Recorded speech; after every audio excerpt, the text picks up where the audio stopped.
शनी शिंगणापुरात शनिदेवाला आता फक्त ब्रँडेड तेलानेच अभिषेक. शनी मंदिर देवस्थानानं घेतलेल्या निर्णयाची काल 1 मार्चपासून अंमलबजावणी सुरू.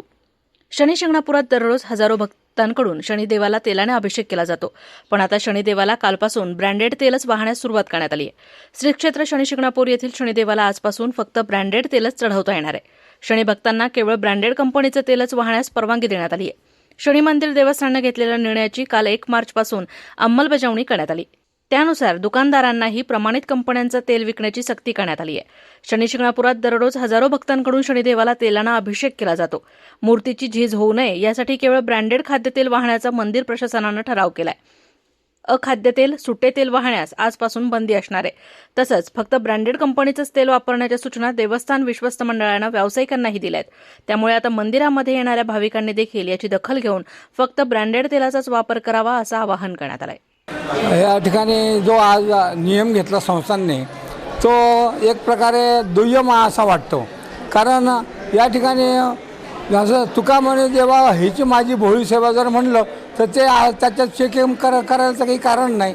हे वास्तविक पाहता जी भावनेने जे आणलेलं देवाला ते देव सहन करतो, मग तुम्हाला का सहन होत नाही अशी माझी भावना, अशी इच्छा आहे. बाकी काय नाही. आम्ही सर्व पुण्याचे मंडळी आहोत आणि आमच्याबरोबर हे सर्व भाविक मंडळी आली त्याबद्दल आणि अशा प्रकारे खूप आनंद वाटला. आणि या ठिकाणी या चॅनलने जो का भाग घेतला आम्हाला या ठिकाणी त्याचे धन्यवाद.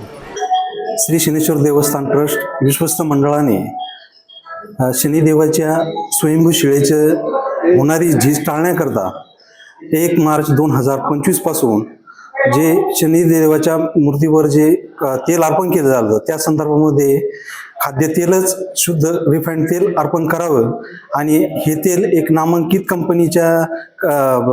कंपनीच्या तेलाचा ब्रँड असावा आणि त्या कंपनीने ते तेल कोणत्या कडधान्यापासून बनवलेलं आहे त्याचा उल्लेख त्या बॉटलवर असावा.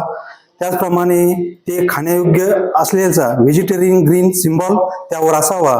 अशा पद्धतीनं सूचना या व्यावसायिकांना दिलेल्या आहे आणि हा निर्णय ही मूर्तीची झीज टाळण्याकरता घेतलेला आहे.